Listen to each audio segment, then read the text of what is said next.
자, 베네수엘라 대법원이 청소년 사망 관련해서 중국 동영상 플랫폼 틱톡에게 1천만 달러, 147억 원의 벌금을 부과했습니다. 청소년 사망을 불었어요? 네, 청소년 사망을 막기에 적절한 통제를 시행하지 않았다고 지금 왜 무슨 일 얘기를 좀 들어봤어요. 때문에? 이 틱톡 챌린지라는 게 있다고 합니다. 네. 뭐 마지막까지 잠든다라고 이제 하는데 이게 그러면 뭐냐면 그러니까 페인트나 살충제가 유독성 흡입한 뒤 정신을 잃지 않는 모습을 촬영하는 요런 행동을 이제 조장했다는 겁니다. 그러니까 웬일이야? 12세, 14세 청소년들이 이제 3명을 목숨을 잃었고 수백 명들이 이제 중독 증세를 보인다고. 이게 챌린지입니다. 그러니까 우리나라 뭐 버킷리스트처럼 챌린지를 하고 있는 겁니다. 어머. 예.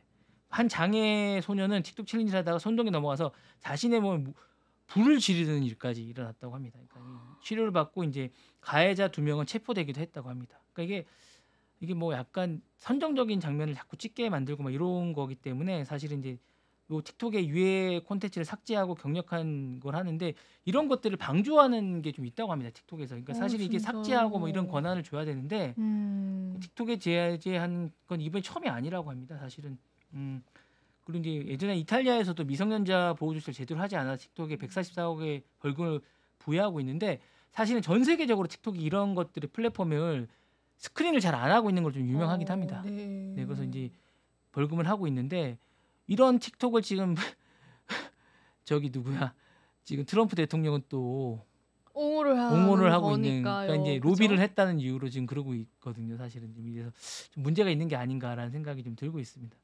근데 이제 또 오늘 뉴스를 보니까 또 SNS 일부는 또 공화당 쪽에서는 또 제재를 한다고 하거든요. 이게 앞뒤가 좀 안 맞는 게 좀 있는 것 같습니다. 네.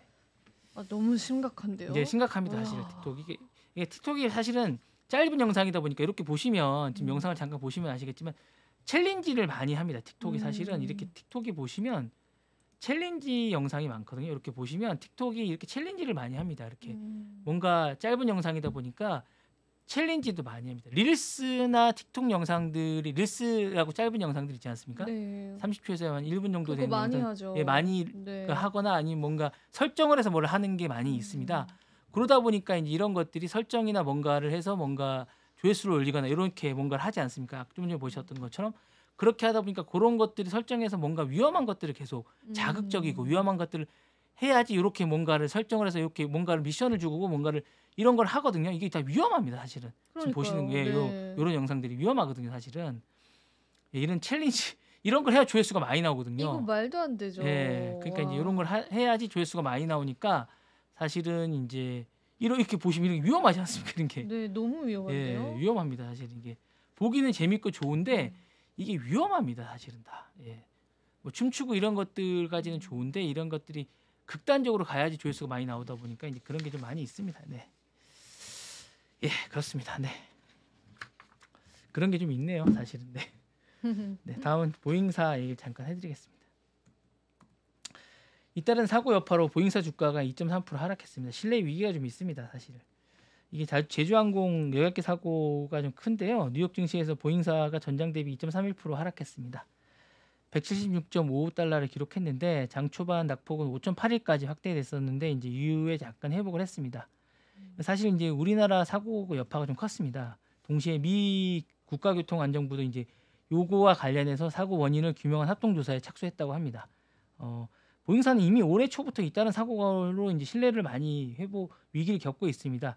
1월에 알래스카 항공 소속 보잉 737 맥스 9이 여객기 이륙 후에 이제 비상구 덮개가 이탈하면서 비상 착륙을 해야 됐고요. 3월에는 같은 보잉 737 800이 객실에서 연기가 감지돼서 긴급 해양하는 일도 일어났다고 합니다. 이러다 보니까 영국 더 타임즈는 이번 무한 항공기 사고의 신뢰가 또다시 이제 부각되면서 사건이라고 하면서 좀 큰 타격을 입게 됐다고 보도를 했습니다. 그러면서 올해 이제 보잉사 주가는 전체적으로 32.3%나 하락했다고 합니다.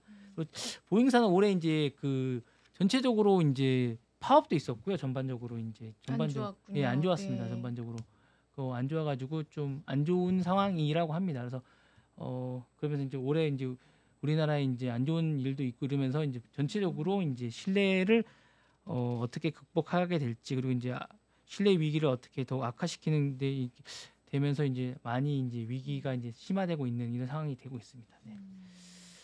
예, 그렇습니다. 다음 소식 잠깐 보여드리겠습니다. 자, 마지막 소식입니다. 자, 지미 카터 대통령 장례식이 내달 9일 워싱턴 국립대성당에서 거행된다고 합니다. 미국의 어제 이제 제가 소식을 잠깐 전해드렸었는데 지미 카터 전 대통령의 국가 장례식이죠. 내달 9일 워싱턴 DC에서 치러집니다. 이번 장례식은 전 카터 대통령을 기리기 위해서 다섯 걸친 장례식 마지막 날입니다. 그리고 이제 전현직 대통령과 각국의 이제 인사들이 이제 참석할 예정입니다. 그리고 이제 지난 29일 날 조지아주 자택에서 생을 마감했습니다. 그리고 이제 그의 시신은 내년 1월 4일 조지아주 이제 병원에서 운구 차량으로 실려서 이제 애틀랜타 센터로 이동하게 되고요. 뭐 이렇게 이제 이동을 하면서 여러 가지 이제 조문이 이어지게 됩니다. 그래서 7일에는 시신이 워싱턴 DC로 옮겨져서 이제 국회의사당에서 중앙으로 안치가 되고 일반 조문은 7일부터 8일까지 하루에 걸쳐서 열리게 됩니다. 그리고 국가 장례식은 9일 날 오전 10시에 워싱턴 DC 국립대성당에서 열리게 되고 이날은 바이든 대통령하고 손자인 제이슨 카튼 그리고 월터 먼데일 전 대통령 아들인 테일 먼데일 이렇게 포드 전 대통령의 아들인 스티븐 포드가 추모사를 할 예정이라고 합니다. 다만 이제 트럼프 대통령 당선인이 참석할지는 아직 미지수라고 뉴욕 타임즈가 전했다고 합니다.